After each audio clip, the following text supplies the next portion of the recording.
Habang nagluluto si Hapon, nagtatanim naman ako ng mga gulay. Hi, hello, minasang konnichiwa. Tara, samahan nyo kami today's mini vlog. Alas 10 po ng umaga ay nagising na kami, kaya nagready na rin po ako ng kakainin namin. Magpapainit lang ako dito ng pizza. Ito pa po yung binili ni Hapon nung isang araw. Pagkatapos ko magpainit ng pizza, ay magtitimpla naman ako ng kape ni Hapon. Mahilig din po sa kape yung asawa ko, pero hindi naman araw-araw. Dito sa kape ng asawa ko, naglalagay lang po ako dito ng konting asukal at konting gatas. Katapos ko magtimpla, nilagay ko na rin dito sa mesa yung kakainin namin. Kenshin naman, hindi pa kumakain pero sumasakit na naman daw yung tiyan niya.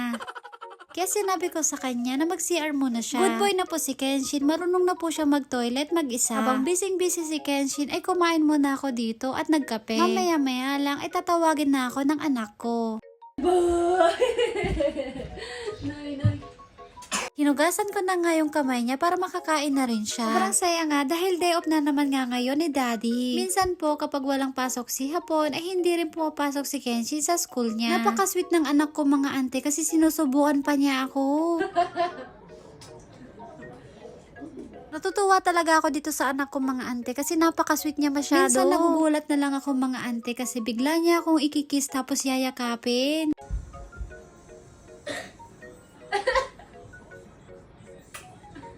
Feeling ko tuloy, parang may anak akong babae. Lalaki si Kenshin, pero sobrang sweet niya mga ante. Bakit kaya ganun no mga ante? Kapag lalaki yung anak mo, sobrang sweet. Sinukat ko na nga rin tong damit na binili sa akin ni Hapon. Ito po yung binili ni Hapon nung nagpunta kami sa outlet. Nagustuhan ko nga rin tong mga ante kasi maganda yung kulay. Habang sinusukat ko, ay tinitignan naman ni Hapon. Katapos kong isukat yung damit ko, ay tinignan naman niya yung damit na binili niya. Tapos tinignan na rin po namin yung mga resibo. Mura lang yung mga nabili ni Hapon kasi meron siyang gift card. Alas 2 naman ng tanghali pagkatapos ko mag-edit ng mini vlog ko ay tapos na rin magsampay si Hapon ng mga labahin. Kahit magulo yung sampay niya mga ante, na-appreciate ko yan. Habang nag-aayos naman ako, itong dalawang magama kong mga ante ay naghaharutan na naman. Nagsusumbo nga sa akin si Kenshin pero gustong gusto naman niyang nakikipagharutan sa tatay niya. Makalipas lang po ng ilang minuto, nagyaya na po si Hapon na mag-grocery. Pag day off po ni Hapon, hindi po talaga pwedeng hindi kami mag-grocery. Lakanaro po kasi yun sa akin kapag merong sasakyan. Kapag wala pong sasakyan, ay maglalakad po ako papunta ng supermarket. Kaya gustong gusto ko rin po nag-grocery kami nakasama ko si Hapon. Kapag namimili nga po pala kami, ay pang isang lingguhan na po. Si Hapon po yung nagbabudget kapag nag-grocery po kami. Meron din po siyang binibigay na allowance pero nakahiwalay po yun. Pagkatapos po namin mag-grocery, ay umuwi na rin po kami kagad. Hinugasan ko na nga rin po pala itong lagayan ng bigas namin. Pagkatapos ko maghugas ay magtatanim naman ako ng mga gulay. Itatanim ko na po yung mga kamatis na binili pa namin nung isang araw. Actually mga ante, hindi yun nung isang araw. Magdadalawang linggo na itong mga kamatis na to. Hindi pa kasi ako pwede magtanim dito dahil may nilagay pang fertilizer si Hapon. Habang nagtatanim ako, si Kenshi naman mga ante gusto rin magtanim. Nagawa nga ako dito sa anak ko mga ante, kapag tinatanggal niya dun sa lagayan ay natatanggal yung ugat. Kapag nagbubungkal nga pala si Kenshin mga ante, busy siya kasi meron siyang hinahanap. Ito na kailangan sabihin kasi kitang-kita naman. Siguro na sa mga 15 piraso yung mga kamatis na tinatanim ko. Favorite kasi namin ang kamatis, lalong-lalo na yung binan kong babae. Kapag namunga na yung mga gulay ko, ay binibigyan ko yung mga binan kong Hapon. Tuwing taon nga po pala, ay nagbabakasyon yung mga binan ko dito sa amin. Mga buwan po ng September, ay baka nandito na po ulit yung mga binan kong Hapon. Niligan ko na rin po itong mga tanim kong broccoli. Sobrang bilis diba mga ante, isang buwan pa lang yan na nakatanim. Tapos kung maalala nyo mga ante yung vlog ko, ito yung mga tinanim ko nung isang buwan. 4 na klase nga po pala yung tanim ko dito. Merong okra, talong, pipino, tapos beets. Pagkatapos ko magtanim dun sa harap ng bahay namin, ay magtatanim naman ako ng sitaw dito sa likod ng bahay namin. Walang katapos ang pagbubungkal ka na naman to mga ante. Bago ako magtanim ng sitaw, ay maglalagay muna ako dito ng fertilizer. Pupo nga pala ng baka, itong nilalagay ko mga ante. Tapos ganito lang po, hinahalo-halo ko. Bali, 2 sako nga pala ng fertilizer yung nilalagay ko. Habang nandito nga kami sa likod, ay napakalakas ng hangin mga ante. Pagkatapos ko maglagay ng pupo ng baka, ay magtatanim naman na ako dito ng sitaw. Ito nga po pala yung buto ng sitaw na lagi kong tinatanim dito sa likod ng bahay namin. Kumuha na nga si Kenshin mga ante at magtatanim na daw siya. Etong tinatanim ko, minsan binibenta ko po yan dito sa amin. Diba? Dagdag income din yan mga ante kahit konti, at least meron. Sobrang luwang po ng bakuran namin. Minsan nakakapagod din. Dagpa po dyan, yung nagpapahirap po talaga sa akin yung mga damo. Okay lang na maluwang yung bakuran, basta walang damo sana mga ante.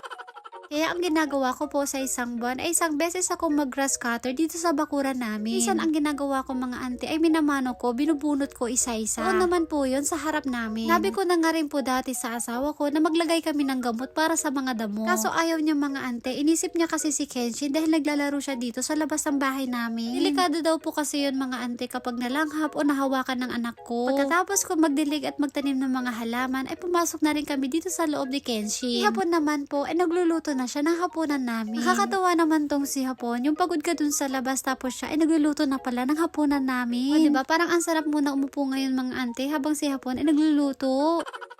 Eto pong si Daddy, kapag day off po niya, pinagluluto niya po talaga kami. Kapag nandito lang po kami sa bahay, ay nagluluto po talaga siya. Hindi man po niya to ginagawa araw-araw, pero ako bilang asawa, ay na-appreciate ko po itong ginagawa ng asawa ko. Ito rin yung isa sa nagustuhan ko dito kay Hapon, napakagaling niyang magluto mga ante. Habang pinapanood ko si Hapon na nagluluto, ay inutusan niya ako magbalat ng bawang. Ito namang si Kenshin, ay pinapanood niya yung papa niya habang nagluluto. Dahil hindi niya makita, ay kumuha pa siya na sarili niyang upuan mga ante.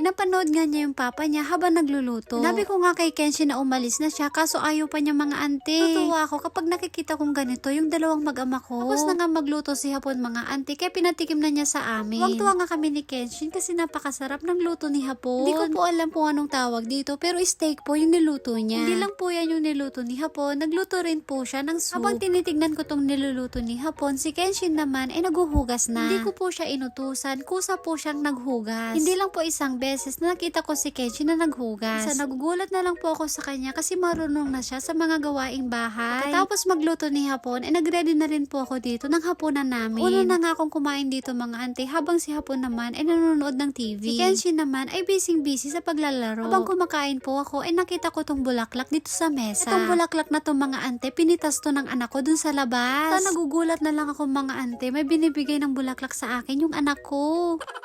Tinawag ko na nga rin tong si Kenshin para kumain. Kaso nga lang mga ante, naantok na daw siya. Baka namang patulugin tong anak ko na hindi pa kumakain. Tapos ng ilang minuto mga ante, nakikipagharutan na naman siya dun sa papa niya. Pagkatapos niya makipaglaro dun sa papa niya, nakita ko nga siya mga ante, natutulog na. Sabi nga ni Hapon, paliguan ko na si Kenshin. Kahit inaantok pa siya mga ante, mag-o-ofuro kami. Para pag bagong ligo, masarap yung tulog niya. Dito po sa Japan, nasanay na po kami na sa gabi kami naliligo. Fast forward na nga po mga ante, pagkatapos na maligo ni Kenshin nag-blower na kami. Pagkatapos ko mapatuyo yung buhok ni Kenshin pinainom ko na rin siya ng gatas bago siya matulog. Ito pong anak ko mahilig po sa gatas. Pagkatapos niyang uminom ng gatas dumiretso na po kami dito sa higaan namin. Iyasang. Maraming Salamat po. po. Magandang Dadandang. gabi. Pabi. Ngayon lang po, at dito na po natatapos ang aking mini vlog. Maraming salamat po. Thank you for watching. Sayonara and bye! Bye. Yasaminasai. Sumisay.